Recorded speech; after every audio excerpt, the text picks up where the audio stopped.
Uh, it's always girls with pigeons tatted on their left side of their chest near the collarbone that talk the most shit.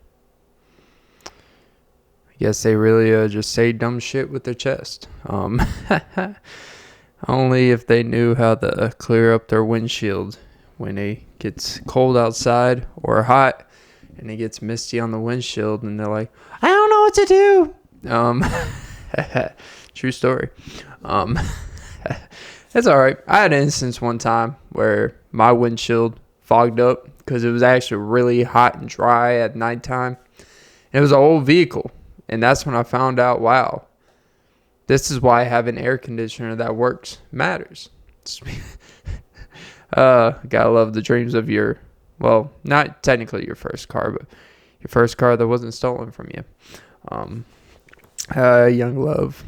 But yeah, it was so hot and dry that it was basically, my car was sweating, And I rolled the windows down and I'm sitting there while I'm technically at work. I'm on the job on a delivery of the food, not special delivery off the clock or under the table on the clock. Even though, here's the thing, when you're a pizza man, delivery driver, you will get questions about, hey man,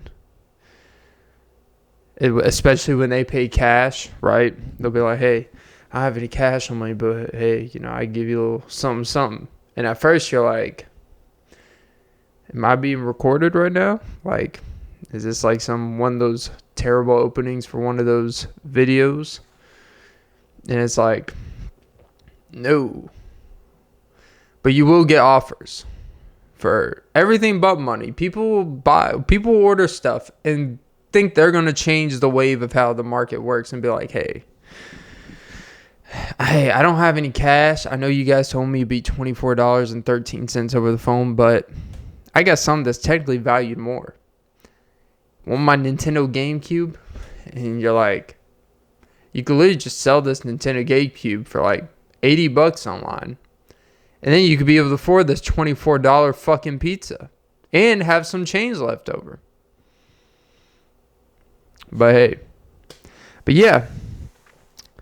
Pigeon tattoos. I know it's not really a pigeon. Most of the time it's an eagle. It's some type of bird. It could be a crow. Because they're always waiting for your downfall just to start shit. Like crows and cats. But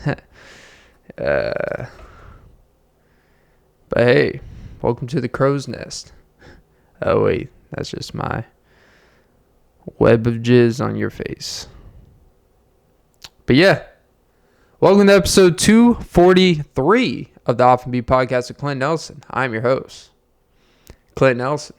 Don't forget to like, follow, comment, subscribe, hit the notification bell. Most important, ladies and gentlemen, don't forget to suck some titties. You can tell by my voice I'm home alone because I'm going to be a sticky bandit this episode. But yeah, recording this on December 22, I think. On a Friday, 2023.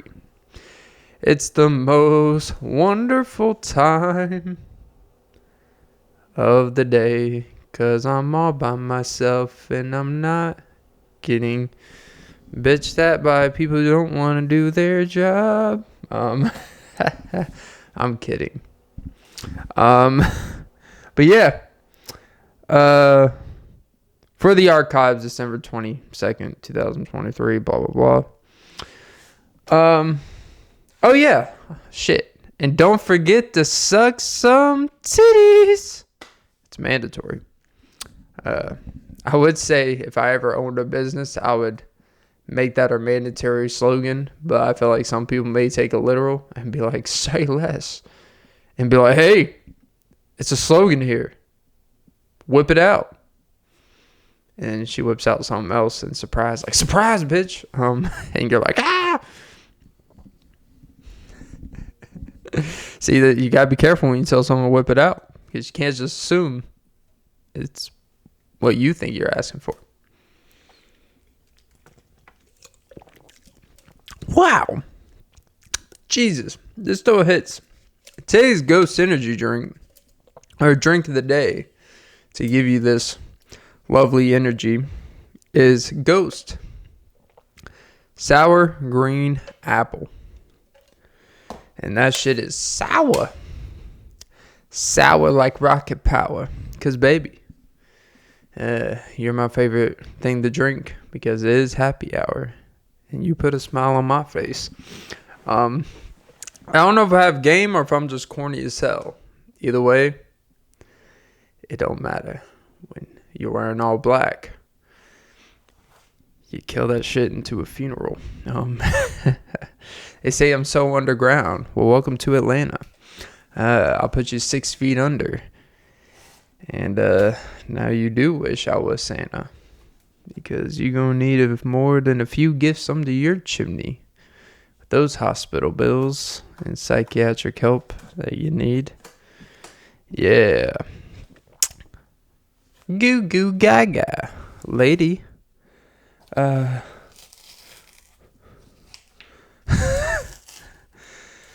What the fuck does she know about cameras? Yeah. But yeah, it's been a wonderful, wonderful time of the year. And I'll tell you, there's something recently I've kind of noticed about Christmas time. I don't know, something about this month. I've gone through my vault, my mental vault, the past 7 years. I noticed this time of year, it seems to be the most, not depressing, because I'm not a depressed person per se, at least at this stage of my life. But it is the most just, can we just get this shit over with time of year? It just feels like everything drags out. It feels like everything is just so unnecessarily stressful. It's just, and it's not because of the gifts. It's not because of because technically we have more days off. There's more holidays but there's just something that it just kind of, it's not the older you get, it's not as spirity. You don't wake up every day with oh my God, it's almost Christmas. You're just can we just get this shit over with? And when you work a consuming job, and I don't mean that in a bad way, it's just the nature of the territory, there comes every day just literally rolls together. You legitimately, I have to look up what day it is a lot of times, I know I wake up, it's technically a new day, but when you're just at the same place, X, Y, Z, blank, this, and you really don't have time to reflect. You don't really have time. You don't really sit there and think about what day is it and in what month. But, I don't know. What if they had an America's Got Talent, but for podcasting? I don't know how. That would be a long-ass fucking show, because you have to listen to someone talk. I don't know how they would do it. Give us 5 minutes of interesting. And it's you gotta listen to 20,000 of us motherfuckers sit in line, come up on stage, and give you 5 minutes of our wasted time. And it's just oh my God. This is, who would you have judge that show? I swear to God, if you were to who you would only have to, who would you have judge? Would it actually be audience members, the people that determine what's interesting, or would you just have other successful quote unquote podcast hosts? And I'm pretty sure they wouldn't even put the top tier, the Joe Rogans or Part of My Takes or Bill Simmons or a various amount, because they'd be I'm not sitting here listening to other I don't have time in the day. The ironic part about people that do podcasting? It seems like most of us don't have a whole lot of time to listen to podcasts. I don't know, maybe there's some that do, but I don't have near the amount of time. Maybe because I do one, I got to spend all this time doing my self-absorbed stuff. But, damn, that was kind of a shot at myself. You self-absorbed, self-centered fuckhead. Look at me. Another episode due in the middle of the fucking afternoon. Look at me being a normal fucking person. I do like this time of day. You know, it's nice to do when the sun's out. It's dark in here. It's quiet.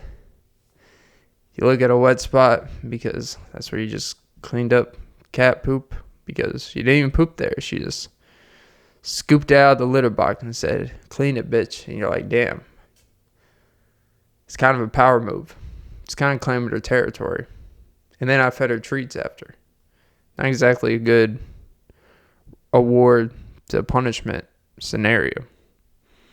Damn. I'm a pussy and a pushover. Fuck. Anyways, but yeah, how would you do this podcasting competition? Is it just like people show up and do you already have to have a podcast? Do you already have to like have X amount of episodes? Or is it just like, hey, show us if we would be someone listening to your podcast? Do you have to subscribe? Do like a 5-minute sketch or situation of a topic you would talk about? How, you know, that would actually be an interesting thing. Because it's kind of, it's not, I'm pretty sure it's not as much consumed in terms of minutes as music, but it's pretty damn close.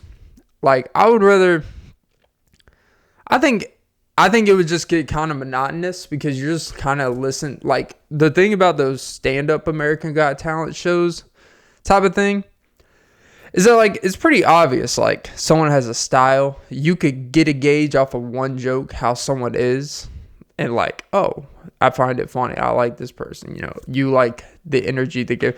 Like, podcasting, it could take a little bit of time to really adjust and get used to someone, as long as they're being genuine and not this character type of thing. So I just think it would be a harder show to do. It would be a harder thing to do. But yeah, anyways, what I was talking about before I got sidetracked by what I was talking about.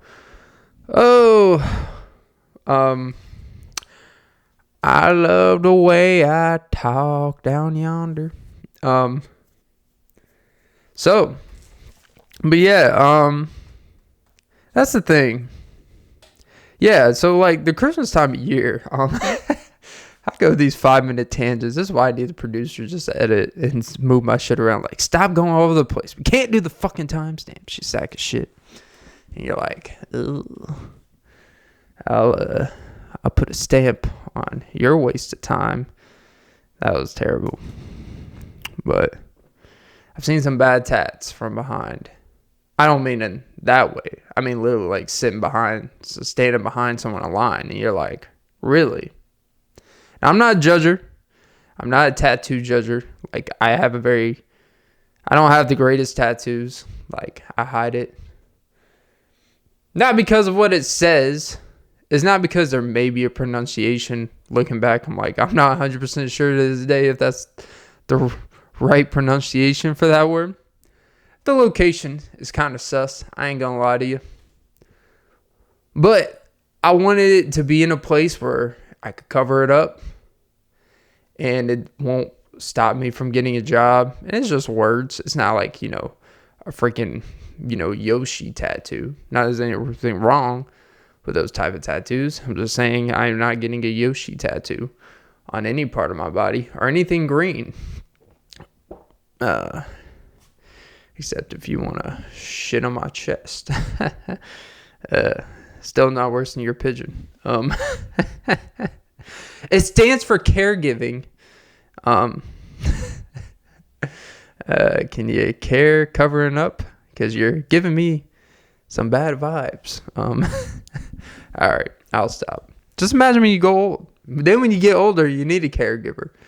You're technically the caregiver is gonna be looking at you like, how the tides have turned.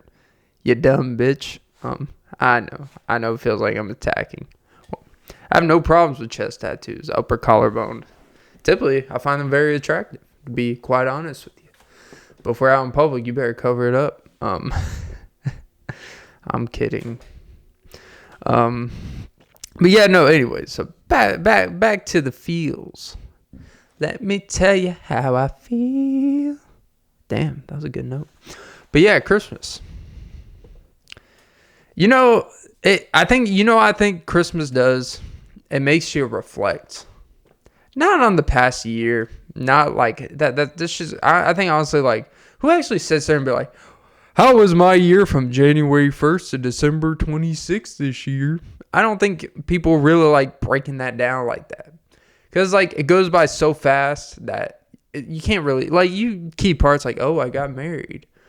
Oh, I had a domestic abuse situation. Oh, that was pretty, not a highlight, but it's a pretty key turning point in my life, Not me. I'm just saying what half the population by the statistics goes through. There's a domestic situation all the time. I don't know why I'm laughing about that. I swear to God, if like people I worked with ever heard me, they would be like, oh my God, you're nothing like this. It's like, yes, because I can't be. Because if I did, you would go to HR. Just being honest about it, yeah. I don't give a fuck. But yeah, I do care. I do care about presenting myself better the older I get. I do care about how people view me, not necessarily from afar, but people I deal with directly. How do I make them feel? Do I make them feel comfortable? Do I make you feel good? Or do I make you feel good? Well, hopefully not good, because there's only one way to make you feel good. And that's only for one lovely person in my life. All right. HR is coming to me with some resignation papers anytime soon. Please don't wink. But yeah, I'll be honest, like, I've had some reflective times of, you have those times where you just kind of go through a little phase, and you're like, what the fuck am I like doing? Like, you reflect, like, I have no time to do this. Is this a reflection because of just circumstances, or is this a reflection because I have no control over myself, that I am weak enough where I can't wake up when I need to, go to sleep when I need to, and it has started to interfere with things that are important, like showing up to work. And you start having these epiphanies to yourself, and you're almost like, do I really need to be doing all this? Am I doing too much? And I only talk about the personal in that aspect because it is something, but I think essentially every single person that works a job goes through this, where you really are like, I know, like, it pays my bills. I know this, like, I know I enjoy doing what I do outside of work and everything's going fine. But then, like, this time of year, you see, like, how much money is getting charged out of the ass. And you're like, do I really need to be having all this shit? I don't need to go off the grid. But, I can use a little less. Like, can I just have a less on the grid option?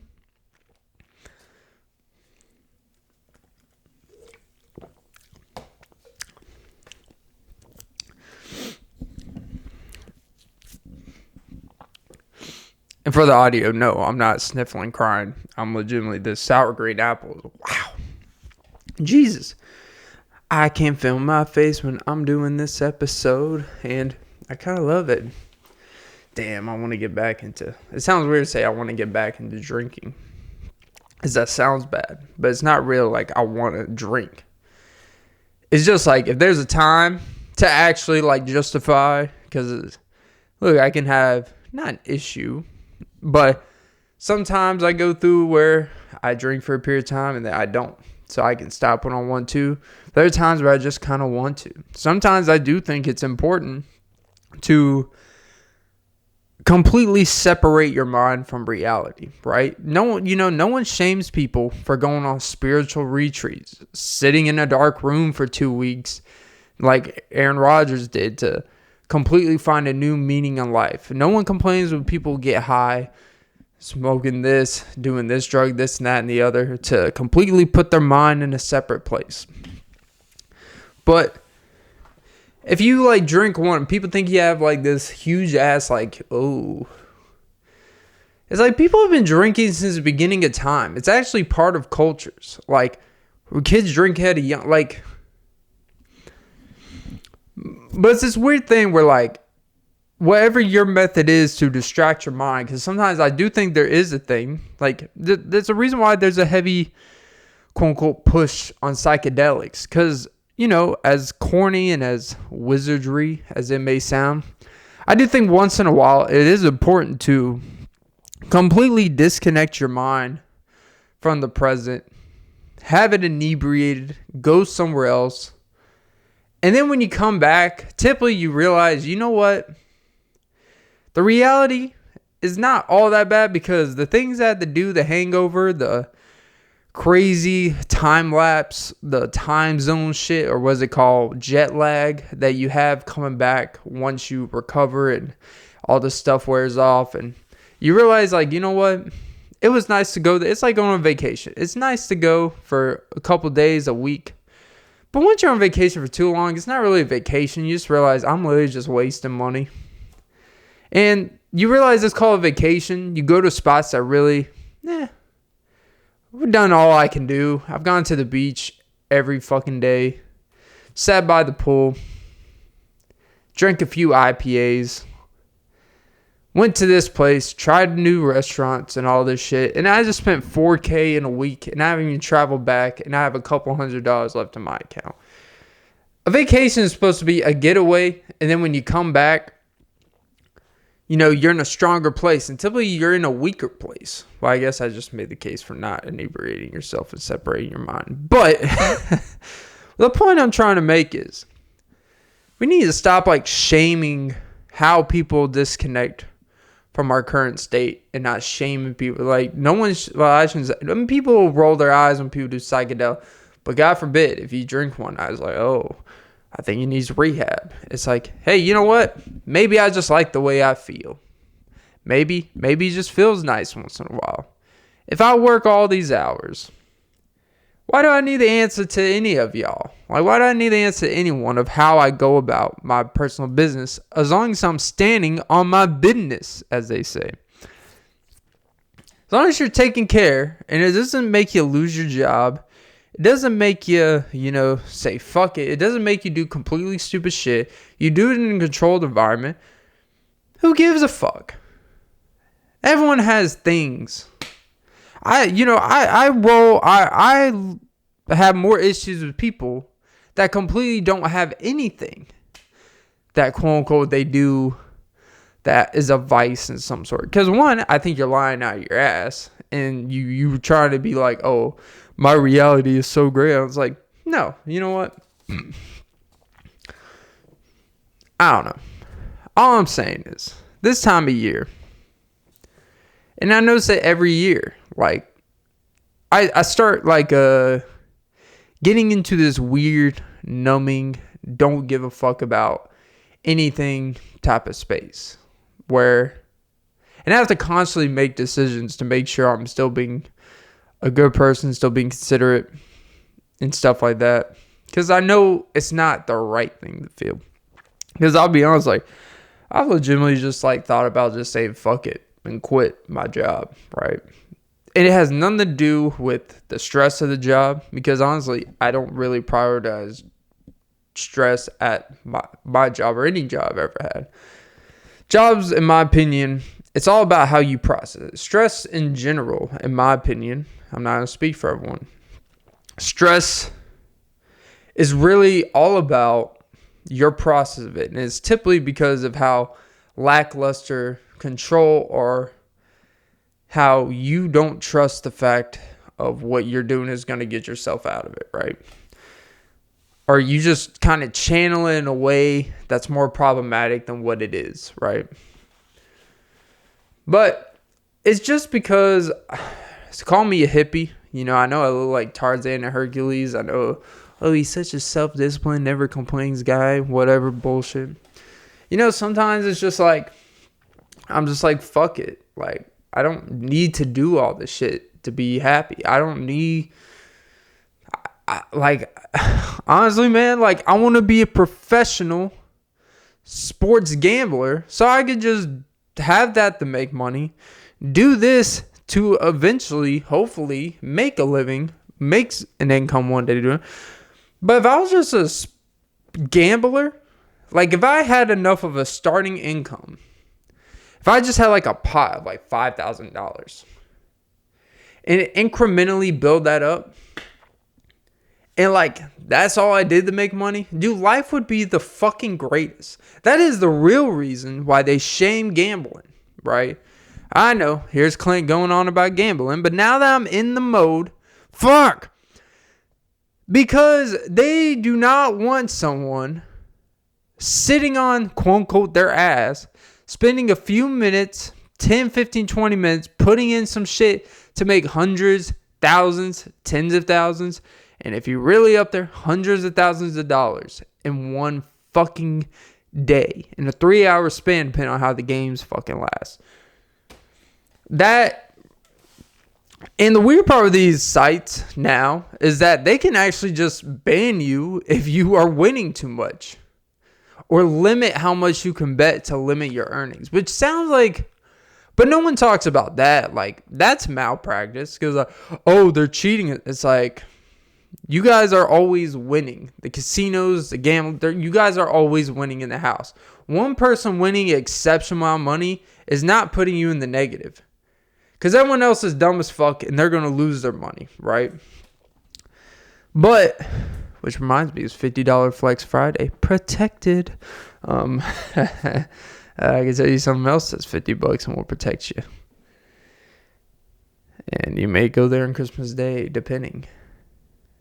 If it is your plan B. Nope. Okay. It's worth the $50. But yeah. That's really why it's frowned upon. Because, wait, this person gets to just do what the fuck they want all day, make great money.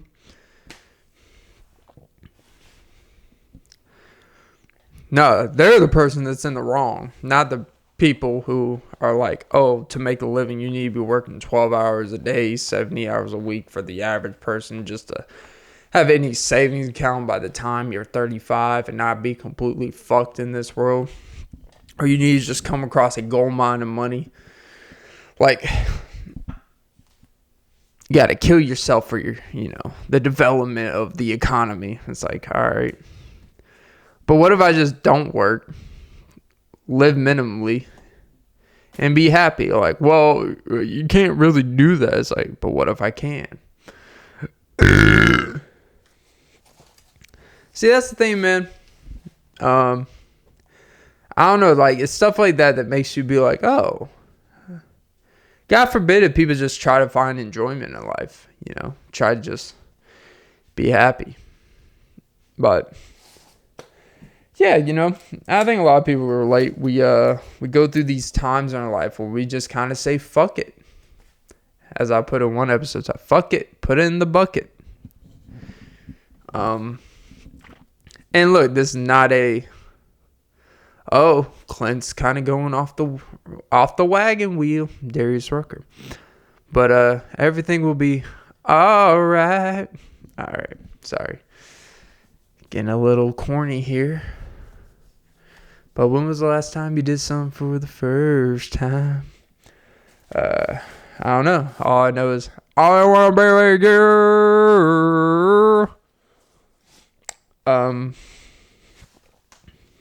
But as Goofy would say, oh, when you see. Alright. Sorry. Getting a little too deep in the YouTube rabbit hole. But no, these I'm very self-reflective, introspective. I've always kind of just felt like something about, and the thing is I do more than, here we go, giving Clint his pat on the back. But compared to people I'm around, and like, as much as I'm very self-reflective and have my views on this stuff, I still go to work and do everything I need to do. Never complain, do my job exceptionally well. And regardless of what they may fucking say, I do my job exceptionally well. I give full effort. And I don't know, my hair always looks pretty good. But hey, we gonna talk about that. But so And sometimes you just like, I do all this, and what am I really getting in return? The admiration of, hey, look at you making it happen out here. It's like, am I really making it happen, or am I just wasting my time pretending that this is what making it happen looks like? See, like I always said, I'm going to go one of two ways. I'm either going to be the most like, holy shit, man, this guy's a fucking man. I'm going to be some bum ass that doesn't give a fuck. Either way, I'm going to look the same. And you're not going to notice a difference with me. Because the same things that matter to me with or without money. Like, the thing is, like, unlike a lot of people that bitch and complain about working all the time, I've done it for a long period of time now, or a considerable amount of time. Where a lot of people go, like, they have a job for 3 months and work 32 hours a week and just like, I can't, you know what, I can't be doing this. Like, no, man, I've been doing this shit for like 8, 9 plus years. And I'm starting to realize that, like, I'll be better off just making less, having more time to myself, and enjoying life until I work. If I have more time to work with stuff outside of work, to work towards something that's actually a sustainable living that I would want and doing something I enjoy. But you know what?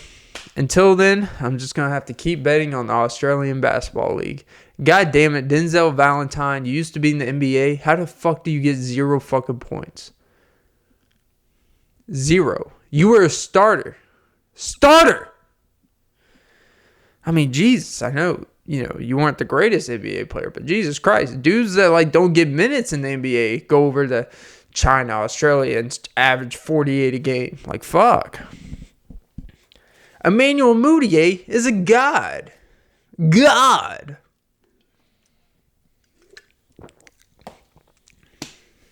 But yeah,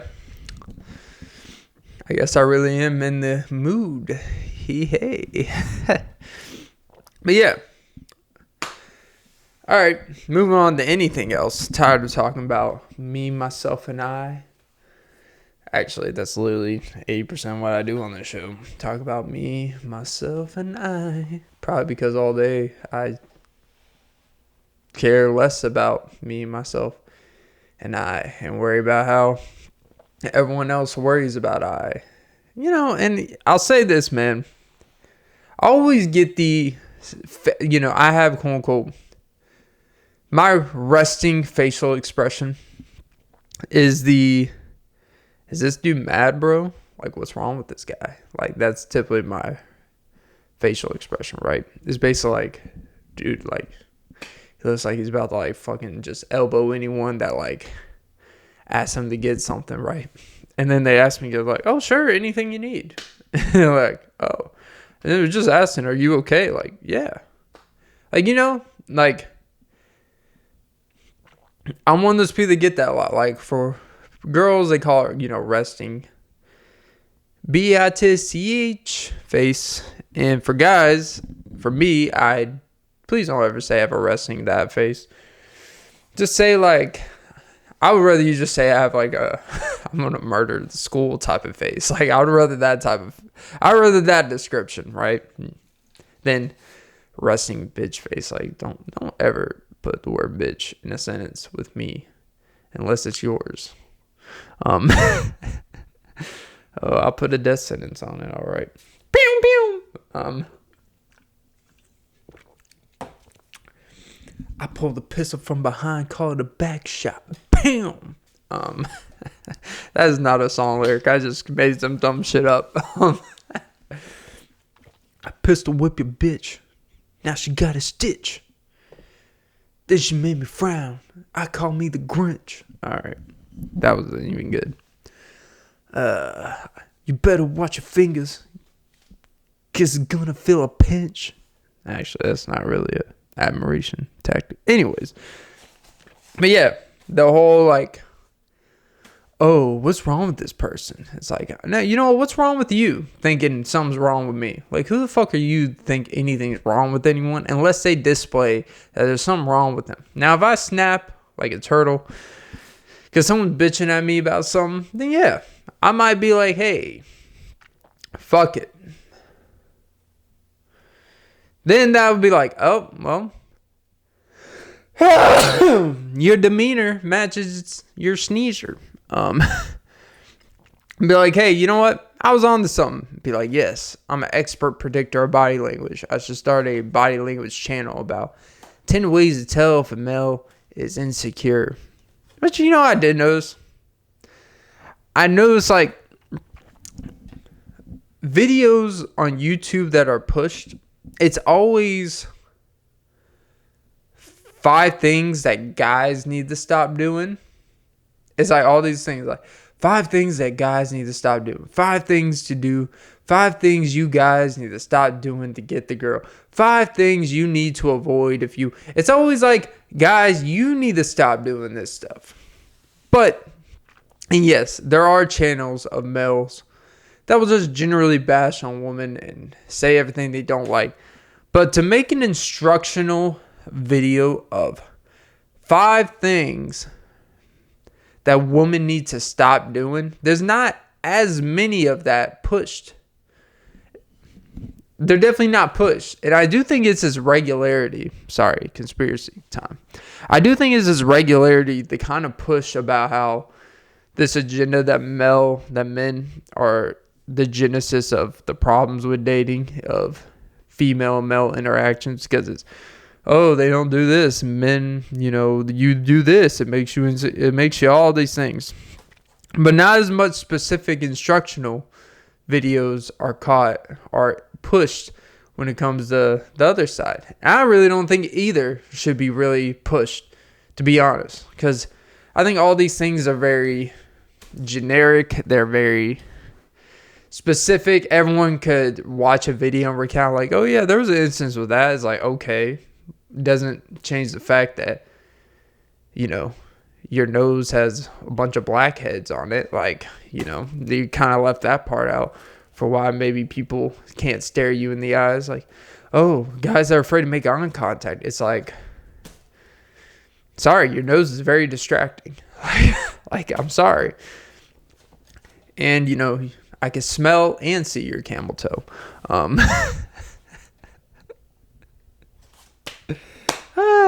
See, we always leave that stuff out. Jesus. Like, look, I'm a guy. I use deodorant. I don't care. I use it on my armpits, my back, some of my chest. It's like, I don't know. You know, I know girls' deodorants are different.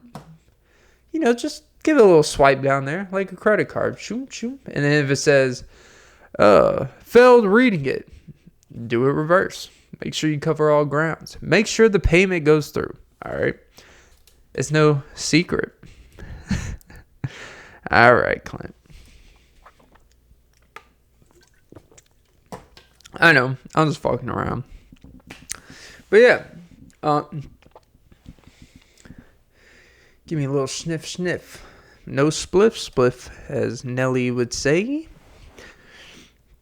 But if you want to come and take a ride with me, you can go in my sister's Barbie Jeep and we can flatten the tires. Because the weight limit's about as much as my legs now. But yeah. Jesus. Oh my God. Oh my God. So,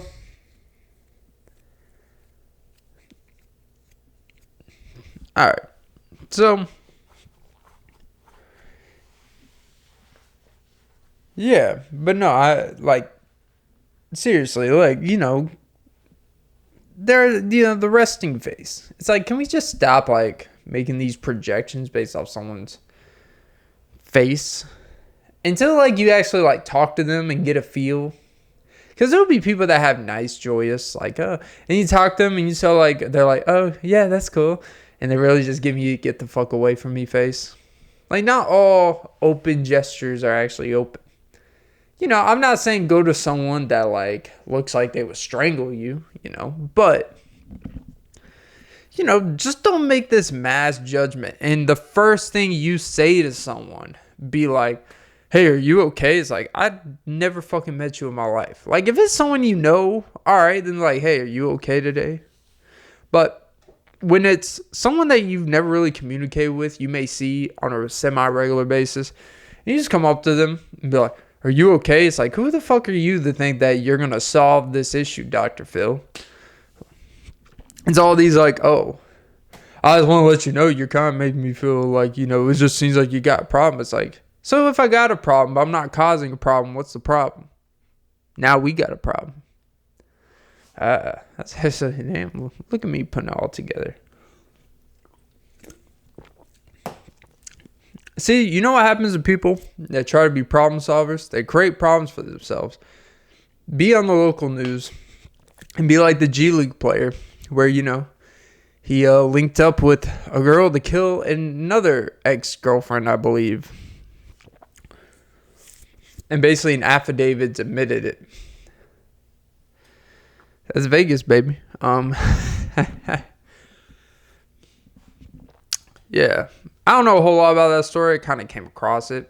And it's weird how, like, that story, it's, like, literally, like, the bottom of the top stories on ESPN. It was the last one. They're like, By the way, a G League player just, hadn't accomplished and killed someone, in case you guys wanted to know.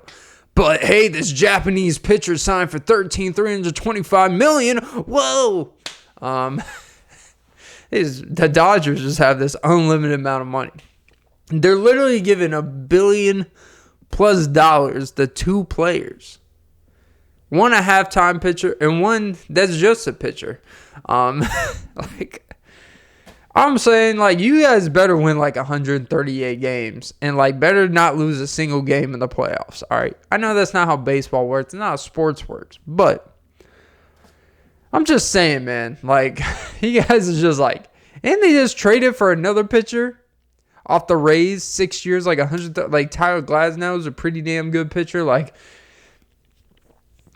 you guys have an all-star lineup. Like,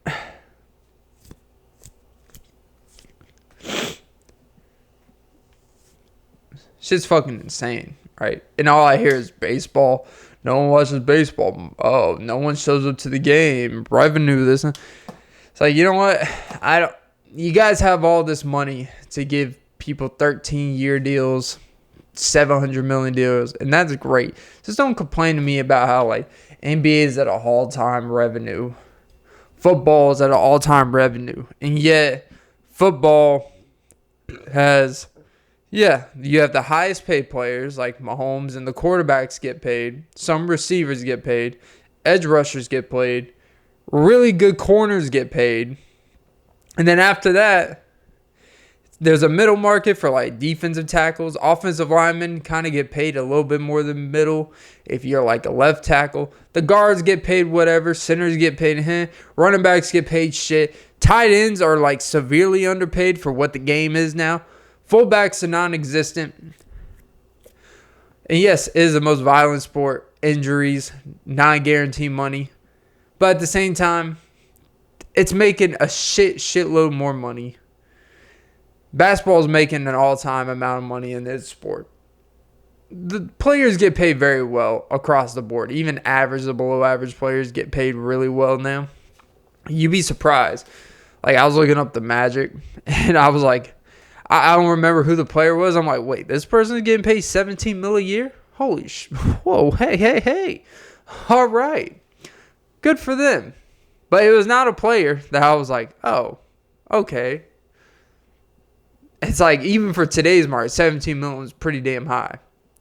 But baseball, I just don't want to hear I just don't want to hear like how no one cares for baseball, revenue and all this shit. And there's no salary cap, which is fine. I'm all about free market.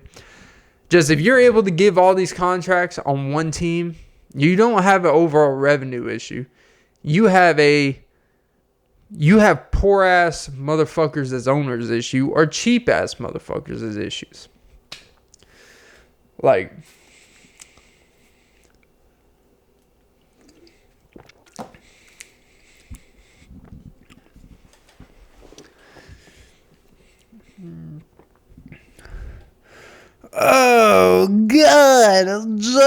this? And yes, there's so many games, but now, like, because there's so many games, like, yes, there'll be games that no one shows up and shit like that, but there's 162 of them, and they split the revenue. NFL splits the revenue too, but I don't know. Then all I hear about is, oh, we need more public funding for, like, I think Camden Yards for the Orioles just extended their lease like 30 years. And actually, by doing it, it will create a better opportunity for them to renovate the stadium. They're basically saying, hey, our stadium sucks in all capacities, but if we renew it for another 30 fucking years, the city, the state, will be able to get more public funding and get tax dollars to fix the stadium for you guys. And they're probably like, actually, you can just fucking leave and we'll save the tax. I was like, nah, we really need to fix the stairs in these stadiums. Like, it's like, oh, okay, so you lease. It's like if you had a car that was at 285,000 miles. Engine's been replaced once. The exterior of it's all dented. Paint all over the place. Steering, the power steering's not great. Questionable.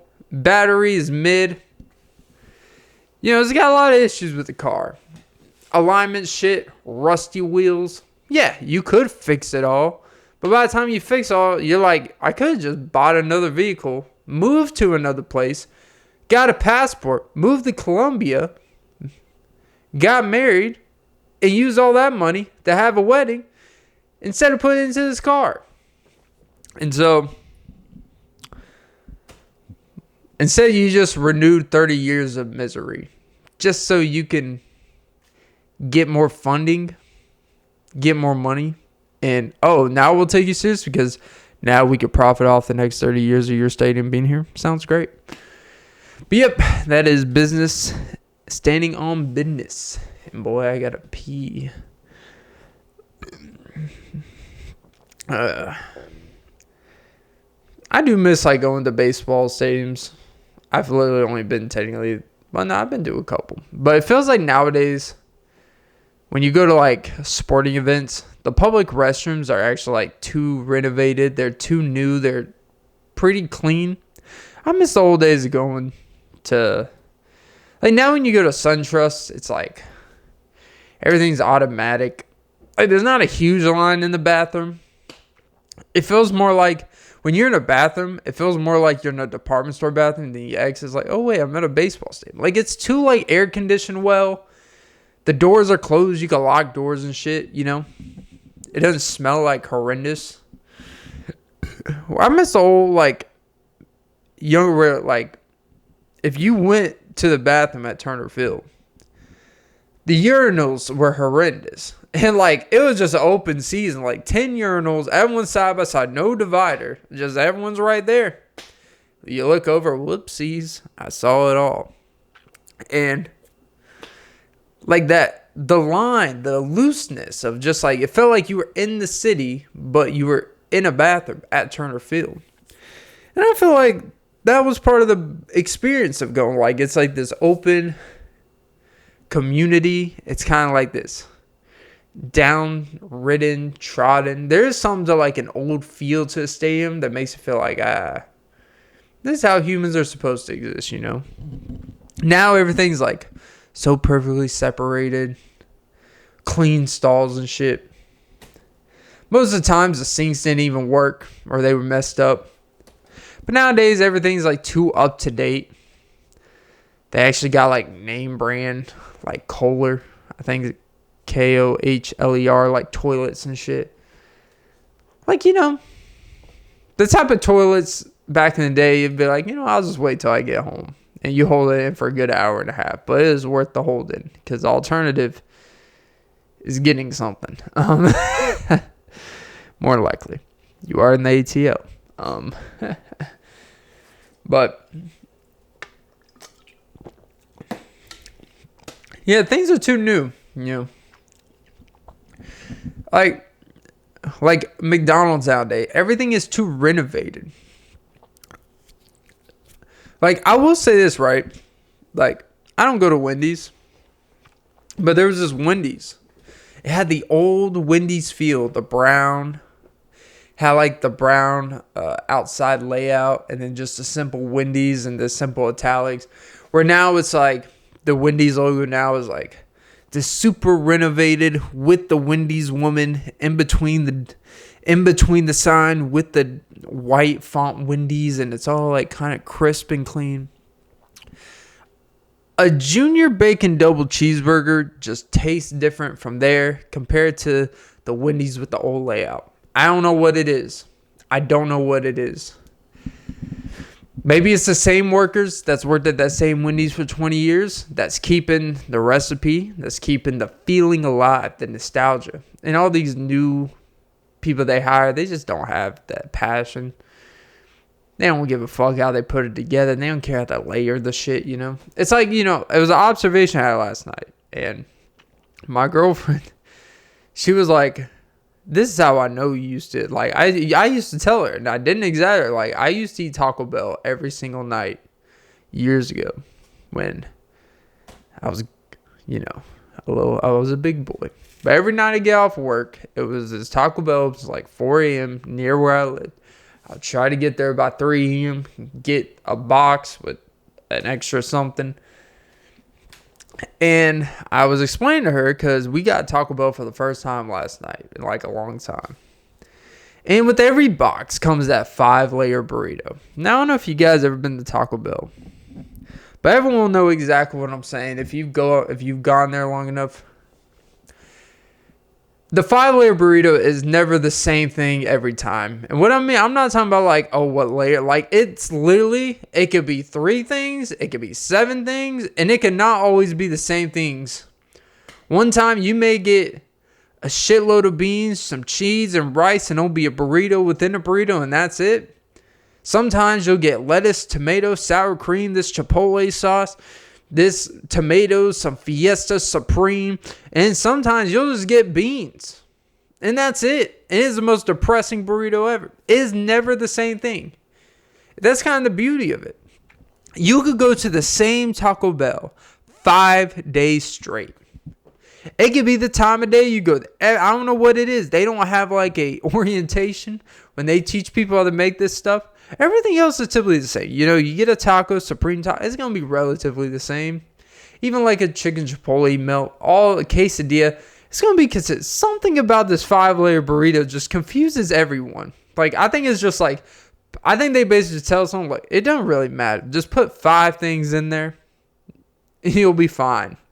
Right? I think that's literally the instructions for the 5-layer burrito. Just put anything you want in there. Put what you would want in there. If you were receiving a 5-layer burrito, what would you want in there? You know, this is something we give our employees the ability to express themselves. You know, it's a pretty rigid job. You have to do things X, Y, and Z. People expect, but the 5-layer burrito is one of those like, surprise me. It's just called the surprise me burrito, because that's really all it is. And I told, like, before I even took the first bite, I was like, I bet you this thing doesn't have this, and it probably has this. And it didn't have one thing I thought, but it has something else, and then something else, you know? And I was like, I never get mad at it. It's typically like, that's why they always just put it in the boxes. They're just like, throw that shit in there. Charge $5, $9, who gives a fuck? Like, it's just a burrito. No one actually expects this to have a standard. The 5-layer burrito just has no standards. I think that's what it is. There's just no standards, all right? And I like it. You know, you shouldn't go to a Taco Bell for standards. You should go there because you're just like, I need to feel good. And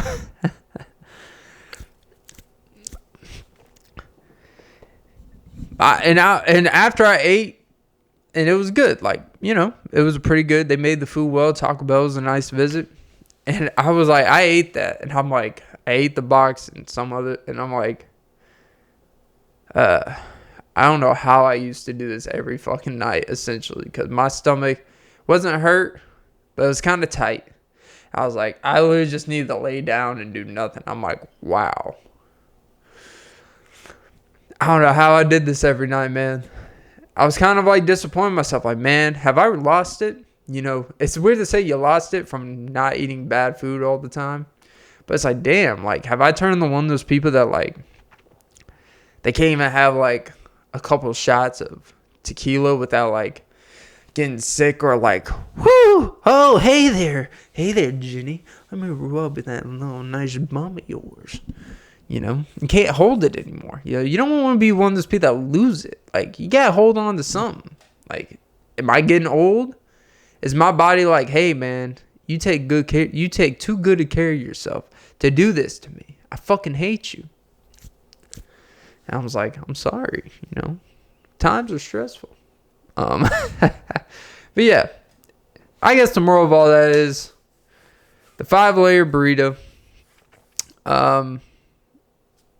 Sometimes you don't even get beef in it. It's the beefy 5-layer burrito. You don't even get beef in it sometimes. It's like, it's a beautiful thing. And that's the beautiful thing about Taco Bell, specifically with that. Like, sometimes, like, you'll get an item, and there may be a couple extra shredded lettuce that's overlaid when they were putting on something else, and it's like, fuck it, keep it in there, you know?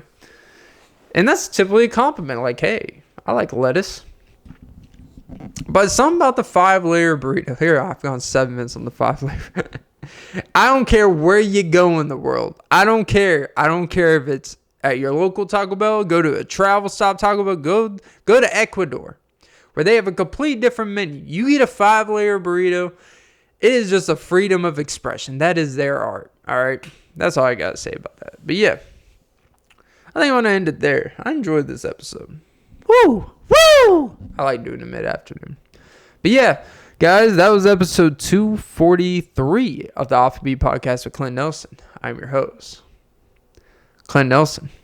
Don't forget to like, follow, comment, subscribe, hit the notification bell. Most important, ladies and gentlemen, don't forget to suck some titties. Yeah. Yeet. Yeah, remember, if you're ready to say fuck it, just fuck it. Well, as for an ID, still, you know, gotta cover your bases. No Josh Giddey up in here. I guess the hate chants have kind of stopped. I haven't seen any viral videos of saying, fuck Josh Giddey. His production has dropped a little bit. So I think something's getting to him. But yeah. All right, guys. Have a great day and night and morning. Don't you tell me unless you want me to. All right. Have a good one. God damn, your titties are big, Clint. Yeet.